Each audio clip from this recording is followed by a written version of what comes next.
Matt, it's finally nice to be able to talk to you and not just see you. We've had a little difficulty in catching up over the last week or two, mainly due to my inability to control computers. Matt, I'm the executive chairman of Vango Mining, which is an ASX-listed company. The company first floated in about 2004 under the name of Ord River Resources. I've actually been on the board of Ord River, which then morphed into Vango. Went on the board in about June of 2013. And finally in August of 2015, my deputy chairman and non-exec director, Carol Zhang, became the only board members of the company. And from then we started to move the company forward fairly swiftly in terms of acquiring the last remaining tenements of the Marymia area, which comprise 45 mining leases. It was an old area that had previously been mined by Resolute, and there was 45 odd pits that comprised that tenement block. So it was very important for us to consolidate the block. We had a 60% control, but we wanted to get 100%. We achieved that by buying the remaining tenements or percentage of the tenements for 2.2 million. And since then, 2017, we started our first drill program, and we've driven the company from a market capitalisation of just under 1.3 million to its current cap of about 75 million in 5 odd years. We've spent money on 4 drilling programs now, and we're into our 5th drill program. This final drill program will drive us to being able to complete a mine application to the WA Department of Mines.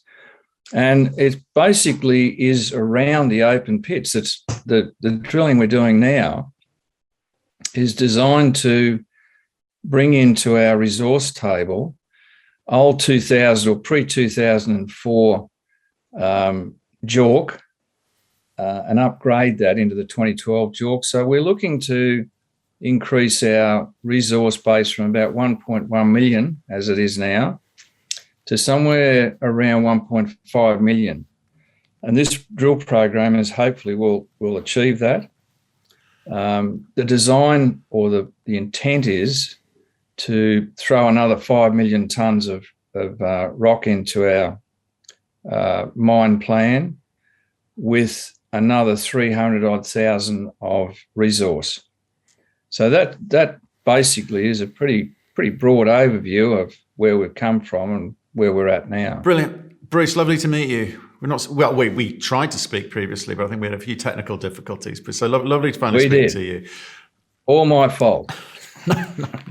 No, could have been me, just as easily been me. Hey, well, look, I appreciate you coming on and talking about the Vango story. I'm kind of sort of intrigued by it because you've got some quite nice high grade numbers coming off some of those press releases. But I just want to, if you don't mind, I'm trying to understand the story a little bit better and what the plan is. But first, can you just kick off with what's your background and experience? What have you done before? Yeah, Matt, my background is pretty much a jack of all and master of none. I started my working life as a farmer. Then I put myself through university after working 3 years on gas pipelines. I've been in the army. I graduated from the University of New South Wales with a Bachelor of Commerce, majoring in accounting. I'm the sole partner of a major firm in the Riverina, accounting practice. My wife and I own quite a considerable land holding, farming land holding, although I don't have much time to actually work that myself. I just manage that. And getting into Vango Mining was simply via an investment that the family made into the company. And over time, I realised that the company was disappearing in terms of its net worth. And I thought, I can't do any worse than what was being done by the then management team. So Sean Zhao, my deputy, and I decided that we'd have a shot ourselves, and here we are. So tell me about Sean then. What's his relevant experience? Sean is he was born in China, but basically grew up in and educated in Australia. He worked for some time in infrastructure financing in China, and made quite a name for himself, and also quite a little tidy fortune. So he and I got together in about early 2015, actually, and we hit it off. In fact, I refer to him as my Chinese twin. We just had different fathers, that's all. So it's we get on very well, and we work very well together, and that has been mainly the reason why the company has become as successful as it has. But where's the relevant experience? Where's the mining experience or the geological experience come from? There is, on the current board, the only mining experience that we have on the board is with Craig Wallace, who's a non-exec and independent director. So there was no mining experience on this board at all. This was a business turnaround. What I'm good at, and I think Sean is good at financing. What I'm good at is finding people who know a lot more about the job than I do and putting them in the right spots. So we have a team of operational people who I think are second to none, and that has been the core reason for the success of the company. Certainly, the board drives the company from a management point of view, and a business point of view. But I make no bones about the fact that the biggest mine I've ever dug was a 2-foot hole in my back garden. So this, to me and to Sean and Carol, was a business turnaround, first of all, and then finding the key personnel to do the jobs that we've needed them to do. Okay, so let's try and understand, because you've gone from a very small market cap to 70, 75 million, depending on the time of day. But the share prices have declined, since mid 2018, where you kind of got the highs of mid 20s ish, down to where it is today, say 7 cents. So how are you defining success? We've seen the high grade results, but as a shareholder, long-term shareholder, I'm going to be going, well, I'm not sure about that. So what's your definition? Well, given the fact that I'm a long-term shareholder, I'm not very happy about it either, Matt. So I agree with you. Success from where we sit involves simply getting this company to mining. The numbers of the increase in the JORC resource from some 680,000 ounces when we first became a part owner of this area, up to over 1 million and heading towards 1.5. That's to me is not the success. The success is getting this company to mining. That is primarily what we're driving for. And this small program that we've got going now is the final step. We need what I term critical mass. And the critical mass is not just about the gold content, but about having a 20-year mine life. We're aiming at a 750,000 tonne plant.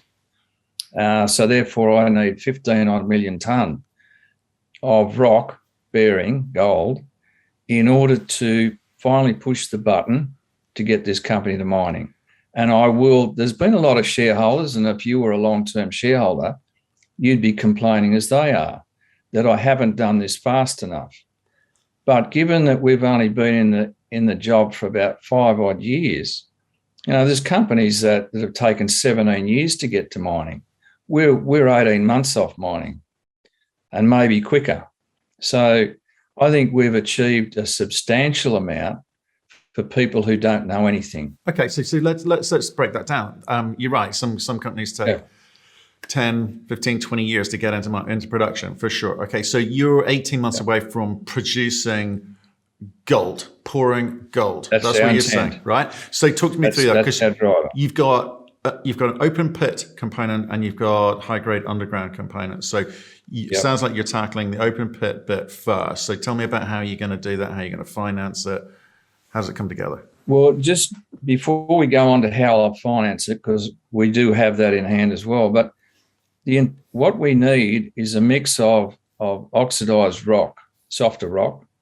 We've already done our grind tests and everything to work out what sort of a plant we want and what sort of grinding we're going to be using. But what we've found in the grinding tests is that our hard rock is low tonnage. Our open pit, of course, can be high tonnage, but we're looking at a mix of about two to three. So out of 5 tonne of rock, we want about 2 tonne of underground rock and 3 of open pit.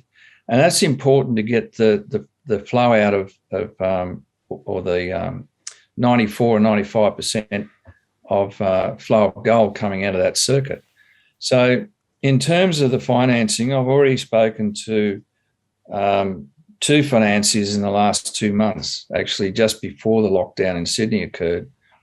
One of those financiers has even offered to help us with the BFS. They've looked at the approach that we are taking with the company, and they were very impressed from the basis that instead of just starting to go to mining at 1 million ounces and spending $100 million of debt and then finding that you've gone too early, they were quite impressed that we're taking a slower approach to build that resource and to build the inventory of rock that will ensure that the company survives once we do commence mining.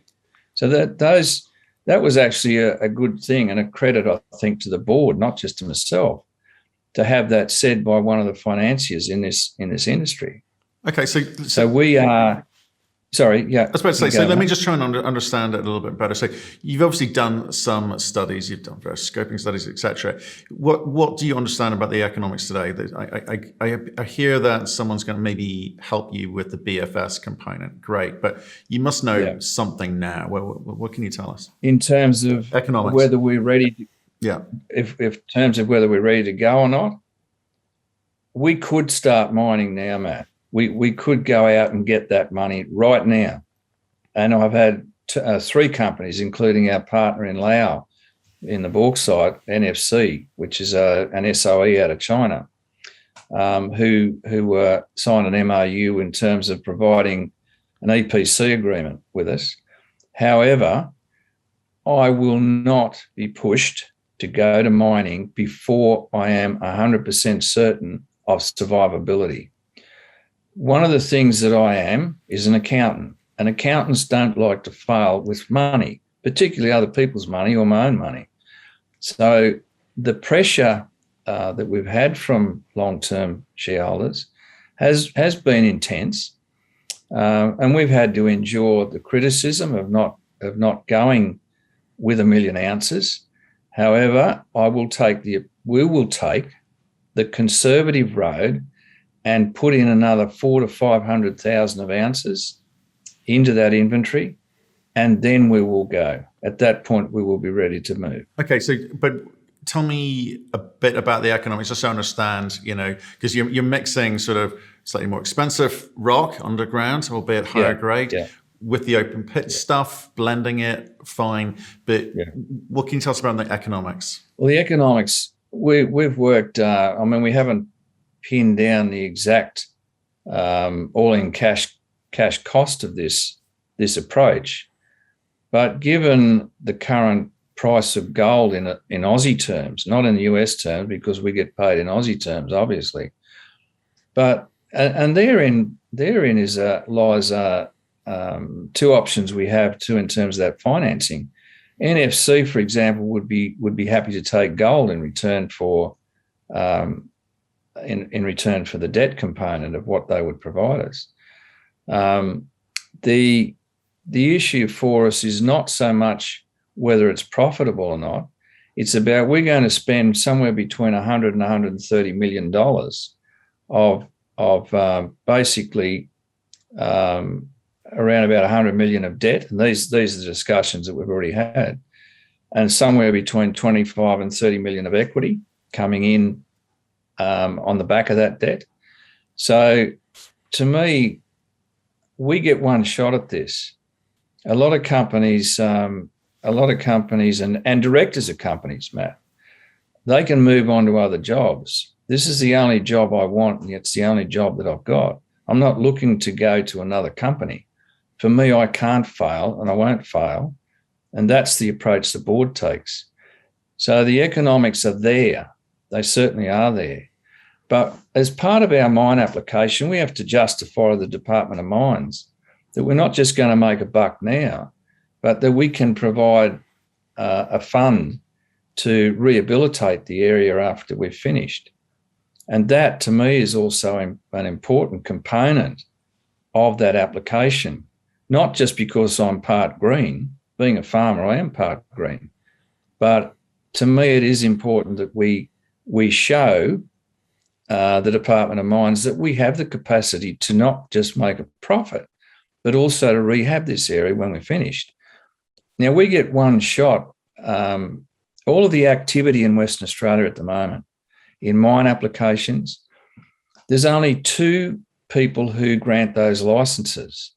So if we fail on the first round when we put this license application in, it'll be another bloody 12 months before we get another crack at it. I'm not going to fail on the first run. I will have the paperwork that actually gets the license approved the first time round, not the second time. Okay, but what studies have been done today? Because you talked about getting help with the BFS from one of the financiers, but what reports have been done? You've got a JORC report, presumably, on one or both of the targets, right? There was a DFS done on one of our underground mines some 6 years ago. That, of course, is out of date, well and truly out of date.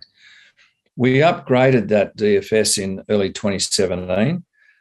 Subsequently, after that, within the next 2 to 3 years, the cost component sort of blew out another 30 or 40%.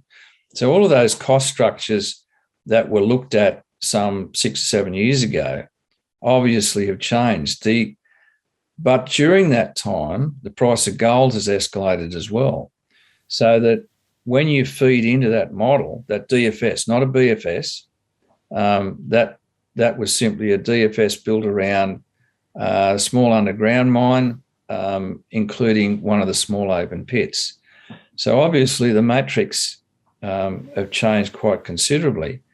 However, the mine that we would probably commence with, the grade in that is much higher than in the initial underground mine that was prepared or put into the DFS that was done 6 or 7 years ago.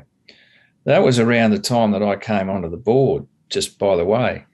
So the learning curve, say for me, for example, in terms of what is needed, it's also, that time period is also given the learning process to not just myself, but the whole board. And therefore we can and we do talk quite confidently with these financiers now about the figures that formed the first DFS, the updated second DFS, but also now the upgraded numbers in terms of costs for both underground and open pit. It'd be nice to simply say we could do a toll treating agreement with somebody. However, those days I think are long gone. We're pretty much committed now to building our own plant and starting the process with a plant fit for purpose for the tonnages that we have. Why do you say those days are gone? Because obviously, just down the road, you've got a huge facility at the Plutonic mine with the Superior Gold guys, and they haven't got enough ore to feed their own mine. So why do you say tolling's not really an option for you anymore? That plant is old. It's inefficient.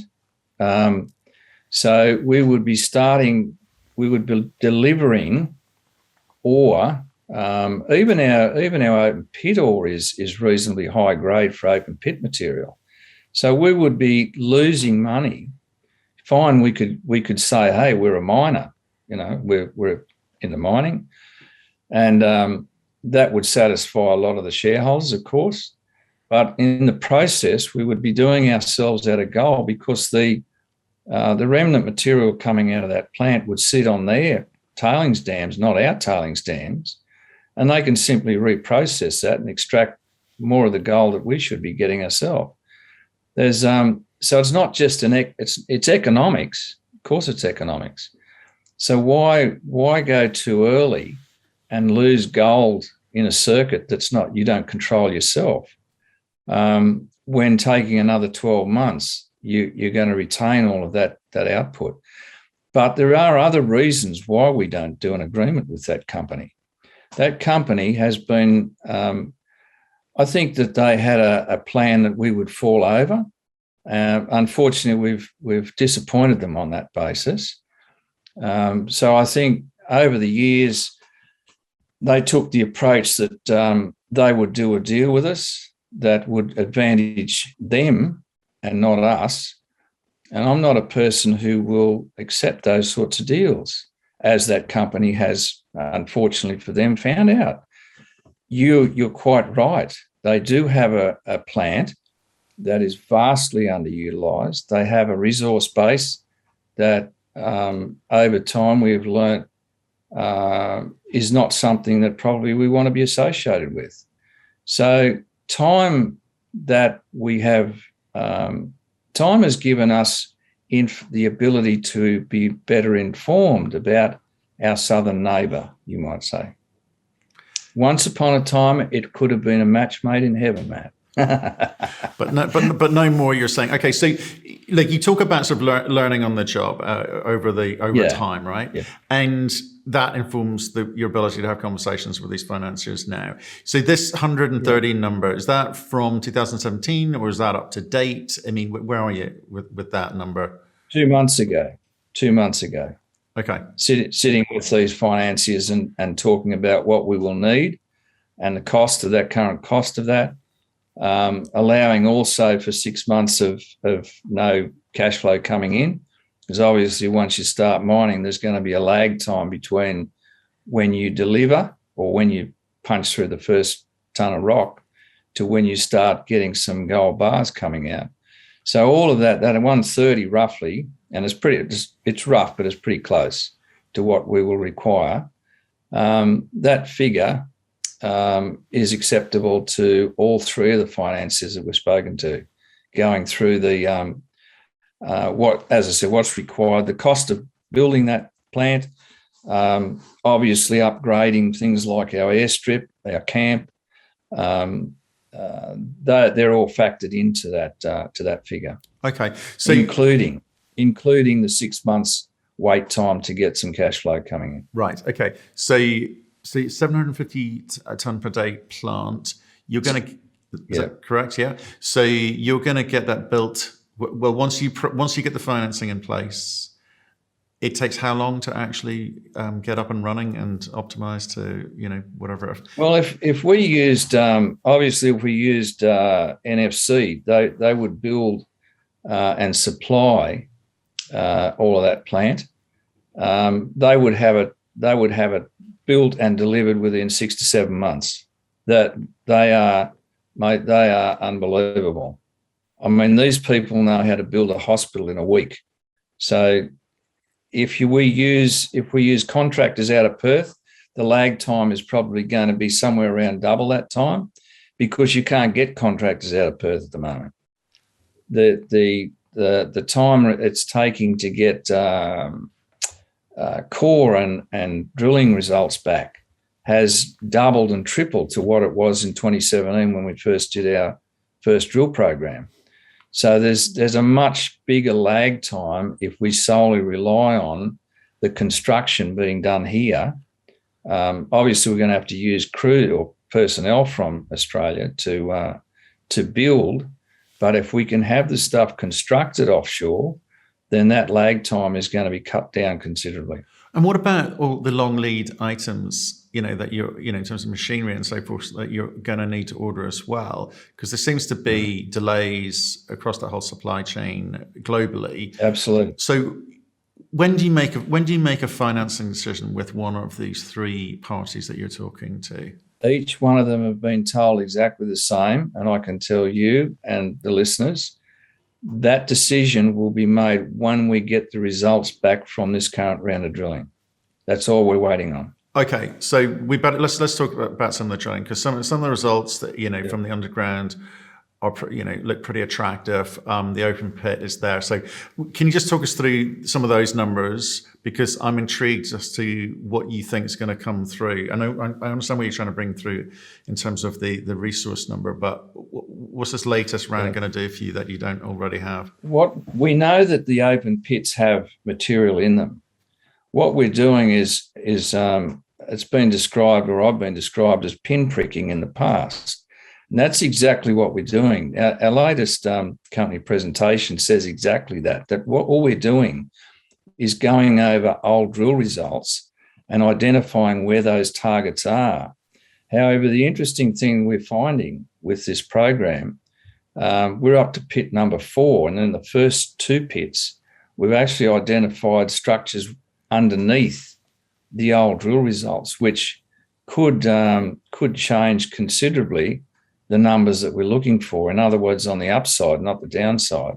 So we're plagiarising, Matt, with this program. It's maybe cheating, if you like. However, we know that within those 11 pits that we're targeting, the material that was in the old 2004 JORC was around 200 to 250,000 ounces. So if we find extra, we're going to go over our target requirement. So I shouldn't say that I'm cheating a little here, but that's the reality of it. Okay, right. So you need that to be able to make a decision. And you're saying the assays are taking a little bit longer to come back. So are we looking at what end of the year for a decision for you guys? Look, hopefully, Matt, I've actually got a bit of a schedule that was given to me yesterday. I'm hoping that I'm going to have the first of the results back from drilling that commenced on the first week of July. It should be coming back early next week or sometime next week. So those results will start flowing from then. And it'll give us once we get the first of the results coming back, it's going to give us an indication as to whether we keep following the program that we set or we go back to those pits that are showing the best results and drill further into them. One of the interesting things that came out of the first pit, and we identified it pretty quick. We'd only designed the drill holes to go to about 160 metres, but clearly what we were finding was that the completing those holes at 160 metres was not punching through the mineralised zones. So that the adaptability of the program then required that we go further and deeper. And that's where we sort of found these additional structures that were not known and hadn't been drilled by the companies that owned this area prior to us taking it. So the program is not set in stone. It was set by the board to be quite adaptable. And once the results start coming back, it allows us to switch the targets back to the original ones if those target areas are showing double what we needed out of them, or 1.5 times. Obviously, you go and look where you know you're going to find it. This is clearly not an exploration program. This is a program that is simply drilling existing targets and pretty much known targets. Okay. Do you feel that you're slightly unconventional for the mining space? Do you feel that the market feels that you're unconventional? And do you see that as a plus or a minus in your ability to have conversations with the financiers? You have hit the nail on the head. The market, I think, in the past has been, if not terrified, they've been a little bit concerned about the unconventional nature, both of the makeup of the board, our ability to survive against all the odds, our ability to find gold against the odds. So I think that we are tainted with that perception that we're vastly unknown and terribly scary. I look at myself in the mirror each morning and I think I'm a cute, cuddly teddy bear, but a lot of other people don't see that. So you're absolutely right. We have taken a totally unconventional approach to this, to turning this company around. Absolutely. That is, but to me, that there's a strength in that, because you're not following pathways that have led to failures. We are carefully planning. A lot of people think that we simply jump at opportunities and then go and drill something just because it suddenly shows that that looks good. The amount of time that we spent, and me included, and Sean, involved in the planning process for this current program, and the directive to do the open pits came from the board, because we did look at the old data and say, what the hell are we going out doing exploratory work for when all those targets are simply going to deliver what we actually need? So I don't think that makes us smart. The one thing that I think I'm very good at, I won't say that Sean's in the same category. He has his own strengths and weaknesses. But the strength I have is knowing what I don't know and then getting people into the spots that fill the lack of knowledge or that provide the information that I need and the board needs to make the right decisions. And I think that this board of this company have made some damn good decisions, unconventional as they may be. Well, I guess time will tell, because I think the big thing that you're going to need to deliver here is, and this will be a sign that you are right, is you get the financing in place at a price which obviously isn't punitive to get into production. So I think people will be looking to that moment. So what's your thought with regards to when that is going to be in place? Once I have the numbers from this drill program. One of the financiers actually said at the last meeting I had with him that he was quite happy to start now. I said, you might be happy to start now, but I'm not. We will do it in the time frame that we've set. And the steps that we need to take, we won't deviate from those steps. Now, that may be unconventional as well, but I'm not someone who can be pressured into doing things. I will do them and we will move when we're ready. And we're getting close, but we're not there yet. So, and I want to be clear, are you talking to financiers with money, or are you talking to brokers who will go and get you money? No. I don't. We don't raise our money through brokers generally. We raise our money in-house. One of our shareholders would finance the whole deal, right? But that could disadvantage other shareholders. So the intent of the board, including this fellow, is that all shareholders that have supported the company get the benefit. And that has to be by way of a debt component. There will be an equity component, without a doubt, that follows on from that. But to me, the debt component is what ensures the integrity, or that ensures that most shareholders that have supported the company over the last 5 years, particularly since I've been in the main chair, are not disadvantaged. As a lot of companies like ours, the shareholders are disadvantaged at the end when you get a massive influx of new shareholders putting all the money in to take it to development, and all the other poor buggers get diluted to buggery. That is not going to happen here. No, over my dead body it'll happen. So talk to me about how much cash have you got today? 6 mil. We just raised, we did a little placement just about a month ago, a little over a month ago. We could have taken in 10 within a couple of days. We didn't want to take in the 10. I just wanted to take 6 in because of the current pricing. And that will get us through for the next eight or so months, including this drill program. We're actually even supported by contractors who take shares in lieu of cash, which has that's helped the company as well. So that shows a fairly a strong support base that we have not just in our employees, but also contractors. But was that done from a position of you didn't have cash to pay them, so they took equity, or was it done from a position of, no, I tell you what, we'd rather have shares in your company than pay? Absolutely. Okay. Yeah. Okay. You hit the nail on the head when you said, and I think you were alluding to the fact that we are vastly undervalued in the company, but these contractors see that, as I see it. There's not a lot I can do about it except keep doing what I'm doing. But we ideally would like to see the share price higher. What company director wouldn't? But it's not.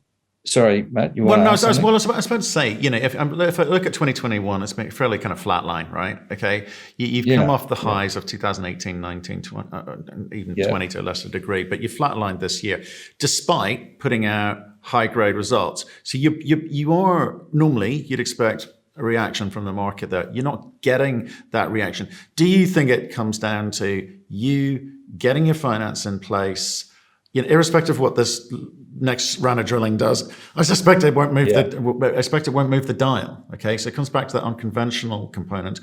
You've got to get this money in place and put an announcement out saying we are financed to build this plant with this EPC partner of ours, and we'll be in production in the next 18 months. That's the moment for you, isn't it?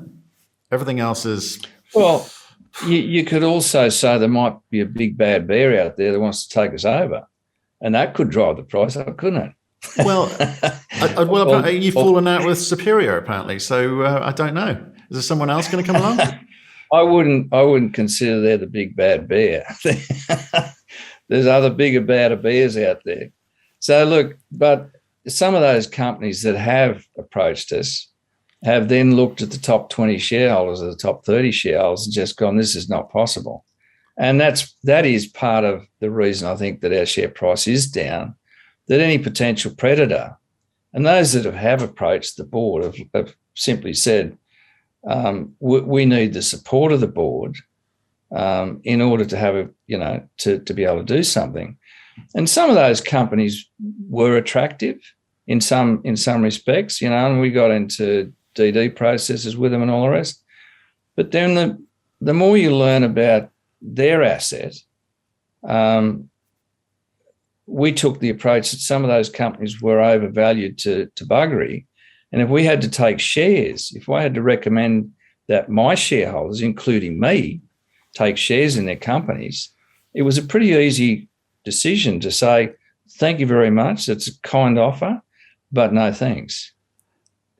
So have we been approached? Absolutely. But we've learned enough to be able to pick a good asset and a bad asset. We'll stick with our asset, I think, for the time being. Brilliant. Bruce, really enjoyed that conversation with you today. Appreciate you coming on the show finally. That's really, it's been an interesting chat. Stay in touch with us. Let us know how you get on, obviously with the drilling, but of course, any financial conversations too.